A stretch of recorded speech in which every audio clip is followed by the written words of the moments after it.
She dropped her boyfriend off at work that morning and drove back to the house to pack. Her car was still in the driveway. Her phone was on the counter. Her money, her clothes, her little dog, all still there. Everything a person needs to leave was left behind. Everything except her.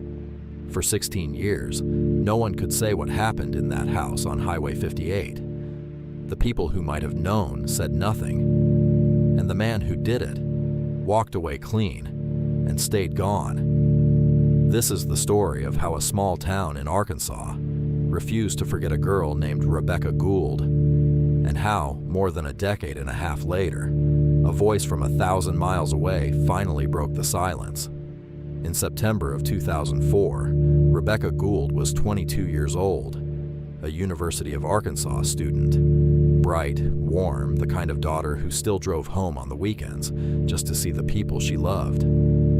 That weekend, she came back to the Melbourne area to visit her boyfriend, Casey McCullough. They stayed at his home out on Highway 58, quiet country, the kind of place where everybody notices an unfamiliar car. On the morning of September 20th, Rebekah drove Casey to work. Then she went back to the house alone to pack her things for the trip back to school.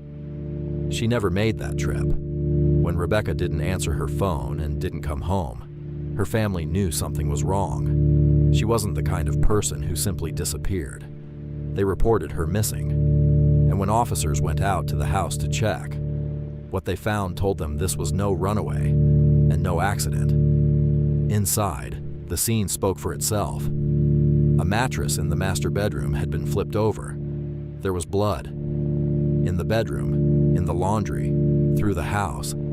Someone had tried to clean it. Someone had tried to make it disappear. But here is the detail that haunted investigators from the very first day. Her car was still there. Her cell phone, her money, her clothes, half packed. Even her small dog, unharmed, waiting. Whoever did this didn't want it to look like a murder. They wanted it to look like nothing at all. A week later, on September 27th, the search became a recovery. Rebekah's body was found down an embankment off Highway 9, a lonely stretch of road connecting Melbourne and Mountain View. The medical examiner's conclusion was simple and devastating. This was a homicide. And then, nothing. The investigation moved through the people closest to her. Her boyfriend, Casey, was questioned, given multiple polygraphs, and cleared. Detectives chased what leads they had, but in a rural county with a scene that had been scrubbed and a body left out in the elements for a week, the physical evidence was thin. The days became months. The months became years. Rebekah's father, Dr. Larry Gould, made a promise at his daughter's funeral that he would find out who did this. But promises don't close cases, and year after year, the file stayed open and cold. 1 year, 5 years, 10. To most of the country, Rebekah Gould became a name that faded, but in Arkansas, she never did, because a small group of people simply refused to let her go. More than a decade after Rebekah died, something changed, and it didn't come from a crime lab.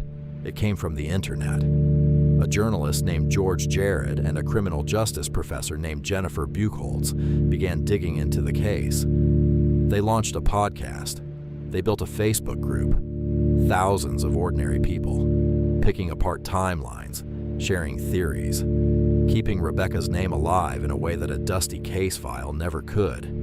It was crowdsourced justice, and it did something no one expected. It made the killer nervous, because someone had been watching that group.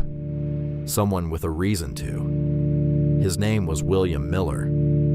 Billy, to the people who knew him. He was the cousin of Rebekah's boyfriend, Casey. Back in 2004, he'd been interviewed once, early on, and then, for more than 16 years, no one looked at him again. By 2020, Miller was living in Oregon, nearly 2,000 miles from that house on Highway 58. He'd spent years abroad, remarried, built a whole new life on the far side of the country. Then an investigator with the Arkansas State Police, Mike McNeil, came knocking. Miller agreed to talk. He walked into a police station in Cottage Grove, Oregon, and that was his mistake. Over hours of questioning, the investigator laid out a bluff. That DNA evidence tied him to the crime. It wasn't true, but the law allows it, and it worked. Miller stopped denying. He admitted that in 2004, he had hidden his truck behind the house, that he'd knocked on the door and asked to use the phone, and while Rebekah's back was turned, he took a loose leg from a piano in the living room and killed her with it. Then he wrapped her body, put it in the bed of his pickup, and drove her out to Highway 9. He confessed to all of it, and yet he could not say why. He claimed he barely knew her. He offered no motive. To this day, that piece is missing, and some who know the case best still believe there is more to the story than the version Miller told. In 2022, William Miller pleaded guilty to first-degree murder. He was sentenced to 40 years in prison. The judge told him he was remorseless and cold. Rebekah's father stood in that courtroom, looked at the man who took his daughter, and said the words he'd been carrying for 18 years. Promise made. Promise kept. After 16 years of silence, the town of Melbourne finally had an answer. But an answer is not the same as understanding.